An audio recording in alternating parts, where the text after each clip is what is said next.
ton manque de régularité est précisément ce qui t'empêche de briller et d'attirer à toi ta clientèle idéale. Et je sais que c'est pas du tout ce que tu as envie d'entendre, mais il fallait que quelqu'un te le dise, alors autant que ce soit moi. Ça fait 23 ans que je travaille sur et dans le web, que je crée du contenu sur Internet aussi, dans mon temps libre. Et ça fait 13 ans maintenant que je suis à mon compte. Des années que j'accompagne donc des entrepreneurs solo, des artistes, en tant que coach et consultante en communication digitale, personal branding, stratégie de contenu. Et je peux te le dire avec certitude, la régularité, c'est la clé pour attirer à toi ta clientèle idéale. Pour plusieurs raisons. Mais d'abord, avant d'aller plus loin, oui, bien sûr, on peut s'affranchir un peu de la régularité quand on est plus loin sur le chemin, quand on a une activité qui tourne bien, qui fonctionne bien. Mais attention, s'affranchir de cette régularité, oui, mais pas n'importe comment et pas trop longtemps. Je peux te le dire avec certitude. Quand j'ai eu ma fille, pas tout de suite, mais dans les mois qui ont suivi, j'ai pris un peu de recul, on va dire, sur mon activité, pour des raisons évidentes. Je passais plus de temps à m'occuper de ma fille qu'autre chose. Et j'ai pu voir très concrètement, pas immédiatement, mais un an et demi après, peut-être 2 ans, je ne sais plus exactement les détails, j'ai vu l'impact que ça a eu sur mon activité. Cette perte, entre guillemets, soudaine de régularité après avoir passé des années à être régulière et avoir quelque chose qui commençait à bien tourner. Donc oui, avec le temps, quand on a suffisamment d'élan et une activité qui tourne bien, on peut s'affranchir un peu de la régularité, mais pas trop longtemps. Non plus, en tout cas pas si on veut trouver ses clients sur Internet. Deuxième chose, être régulière, ça ne veut pas dire faire quelque chose absolument tous les jours. Ça veut dire faire quelque chose régulièrement, à intervalles à peu près réguliers. Ça ne veut pas forcément dire burn-out, ok ? Maintenant, on va rentrer un peu plus dans le vif du sujet. Quand je parle de l'importance de la régularité, cette régularité, c'est à la fois la régularité dans la communication, donc dans la face visible pour tout le monde, pour ta clientèle idéale. C'est indispensable d'être régulière, visiblement, dans sa communication. Parce que si ta clientèle idéale voit que tu postes toutes les semaines pendant 3 mois, et puis tout d'un coup, pendant les 3 mois suivants, on n'entend plus parler de toi, puis tu reviens pendant 2 mois, tous les jours maintenant, et puis tu disparais pendant 1 mois complètement, et puis tu reviens une fois par semaine, pendant 2 mois, et ainsi de suite. Ce que voit ta clientèle idéale, c'est cette personne, on ne peut pas compter sur elle, on ne sait pas à quoi s'attendre, c'est pas prévisible, j'ai du mal à lui faire confiance. Ça ne veut pas dire que la confiance est forcément perdue à jamais, ça veut juste dire qu'en tout cas, ta communication ne va pas donner confiance. Ça va du coup être beaucoup plus difficile d'attirer à toi cette clientèle idéale, de lui donner envie de sauter le pas, de venir travailler avec toi ou d'investir dans ce que tu proposes. Parce qu'il y a ce côté un petit peu, est-ce que je peux compter sur elle ? De ce qu'elle me montre, je suis pas sûre de pouvoir compter sur elle. Ça, c'est une objection qui va venir se mettre dans un coin de sa tête et qui va venir devant comme ça au moment où elle considérera la possibilité de travailler avec toi ou d'investir chez toi. Deuxième aspect de la régularité qui est très important aussi selon moi, c'est tout ce qui se passe en coulisses. Avoir une pratique personnelle de formation, d'auto-formation, de faire en sorte de t'améliorer dans ton travail ou de créer tout simplement des choses, de réfléchir à ton activité, de créer ton art, etc. Ça, c'est important qu'il y ait une régularité là-dessus, d'une part pour t'améliorer, d'autre part pour garder le rythme. Et puis, toutes ces choses que tu vas faire en coulisses qui vont te permettre de monter en compétences, de renforcer tes compétences, etc. et d'avoir des nouvelles idées, de commencer à pouvoir projeter des choses sur l'avenir, ça va aussi, toi, te donner confiance. Et c'est quelque chose, du coup, qui va aussi se ressentir dans ta communication. Si tu pratiques pas du tout ton art et qu'ensuite tu veux essayer de vendre ton art, t'es moins dedans, en fait. C'est pas plus compliqué que ça. T'es moins dedans, t'es moins habité, tu commences peut-être plus facilement à douter. C'est valable aussi pour toi si tu es thérapeute et que tu te mets jamais à jour ou que tu ne pratiques pas, que t'as pas de clientèle en ce moment. C'est plus difficile pour toi de communiquer sur ton travail, sur ce en quoi tu crois, sur ce qui est important pour toi, etc. Parce que simplement, t'es pas dedans en fait, t'es pas au contact de ça. Donc la régularité, elle est importante aussi en coulisses pour toi. Maintenant, j'ai parfaitement conscience que c'est pas si facile que ça d'être régulière. Problème de santé, la vie, les enfants, si on a d'autres activités à côté, etc., on peut très facilement perdre le cap. Et c'est là que j'interviens avec des clés qui me semblent vraiment indispensables et qui vont pouvoir définitivement vous aider pour plus de régularité. Et j'ai mon iPad avec moi, justement, avec toutes mes notes. Première chose, on peut pas toujours compter sur la motivation. Oui. On peut pas toujours compter sur la motivation ou sur l'envie. C'est sur la discipline qu'il va falloir compter. Et ça, je veux vraiment insister là-dessus parce qu'il y a un peu ce mythe du quand tu fais ce que t'aimes, t'as pas l'impression de travailler, du coup tu devrais tout le temps être motivé, etc. Oui, mais non, parce que des fois, il y a la vie. Des fois, t'as pas assez dormi. Des fois, t'es malade. Des fois, c'est tes enfants qui sont malades. Peu importe. Dans la vie, il y aura toujours quelque chose, ok ? Donc, t'auras pas toujours la motivation. Par contre, ce que tu dois avoir, c'est la discipline. La discipline, ça se construit aussi dans la vie de tous les jours, dans toutes les petites choses. Simplement, être fidèle à ce que tu te promets à toi-même. Commence par là, cultive ça, renforce ce muscle chez toi et applique-le dans tous les domaines de ta vie, y compris ton activité. Donc, quand tu décides que tu vas faire quelque chose, tu le fais. Point. C'est de la discipline. Il y a 1 milliard d'astuces pour parvenir plus facilement à être discipliné, mais voilà. Il n'y a pas de secret en fait, c'est pas une question de motivation, c'est une question de discipline et c'est là-dessus qu'on va se reposer parce que parfois on n'a pas envie, parfois on n'a pas la motivation. Deuxième chose qui va venir aider ça, deuxième clé, trouver ton rythme. Comme je le disais tout à l'heure, être régulière, ça ne veut pas dire, notamment dans sa communication, ça ne veut pas dire poster tous les jours, publier tous les jours, écrire tous les jours ou faire une vidéo tous les jours, non.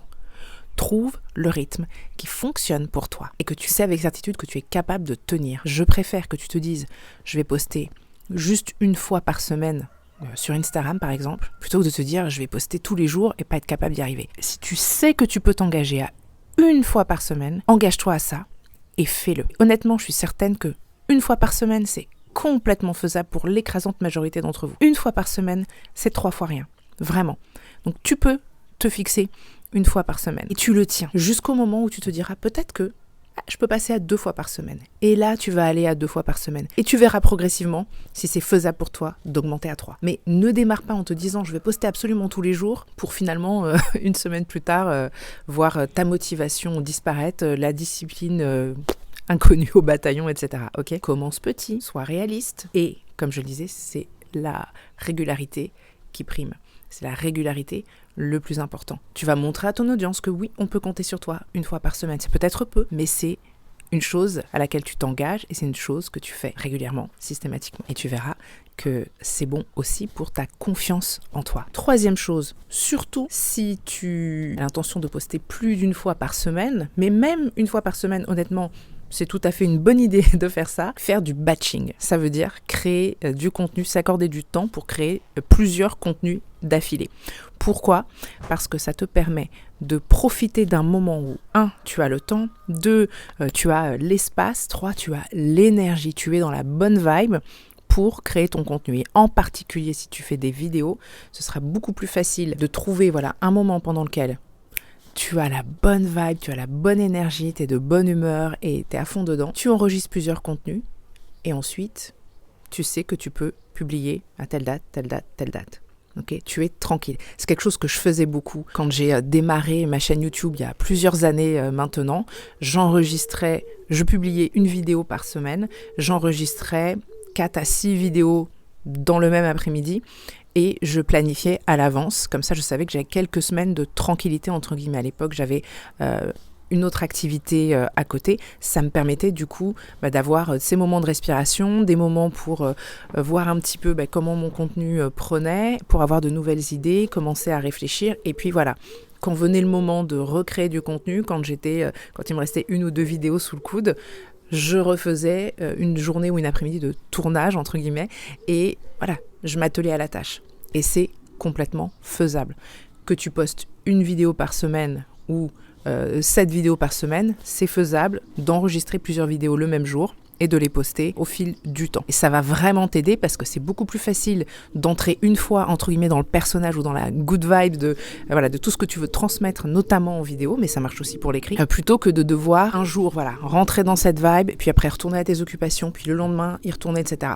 Si tu as du mal à être régulière, honnêtement, le batching, c'est probablement la meilleure idée du siècle pour toi. 4e clé importante qui va venir soutenir finalement les clés précédentes, c'est de bien te connaître, bien connaître ton mode de fonctionnement, bien connaître ton rythme, savoir à quoi tu peux t'attendre pour mieux justement anticiper les moments où ce sera le plus approprié pour toi, de prévoir un temps pour enregistrer ces vidéos. Je sais par exemple que y a des périodes en fonction de où j'en suis dans mon cycle où je vais être complètement down, voire déprimée, trouver que toutes mes idées Je vous mens pas. Syndrome prémenstruel, j'ai l'impression que toutes mes idées sont nulles, qu'il n'y a rien d'intéressant, j'ai pas d'énergie, j'ai pas le moral, etc. C'est pas le meilleur. Alors parfois, j'ai des petits regains d'énergie comme ça, ok. Mais c'est pas un jour où je suis en plein syndrome prémenstruel que je vais batcher des vidéos comme ça. Non. Je vais faire ça plutôt plus tard, un autre moment de mon cycle où justement j'ai plus d'énergie, etc. Donc, si tu as un cycle menstruel, penche-toi sur ton cycle menstruel, vois comment toi tu évolues en termes d'énergie, d'humeur, etc., de créativité,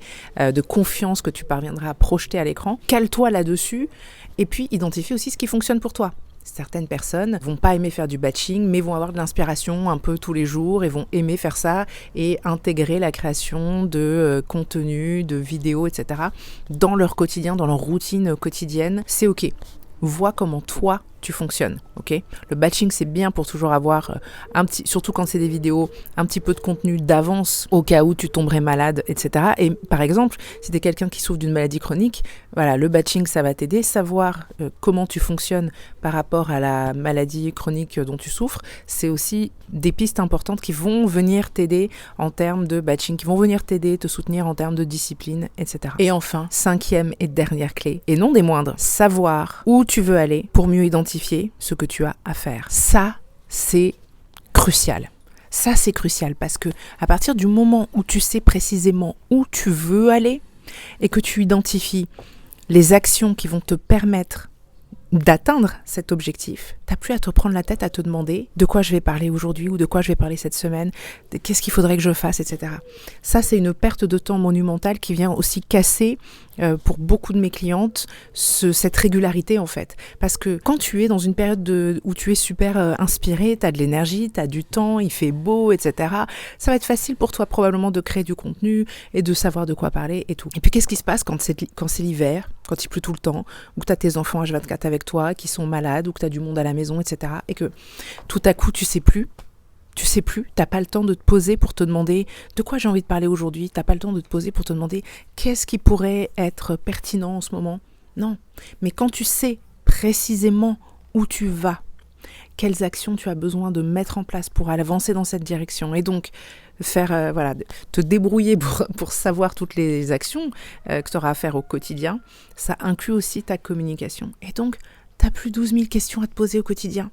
T'as plus cette angoisse de la page blanche. T'as plus ce problème de procrastination simplement en lien avec le fait que tu manques d'espace-temps et que tu manques de direction, quoi. Si tu as une direction, c'est beaucoup plus facile.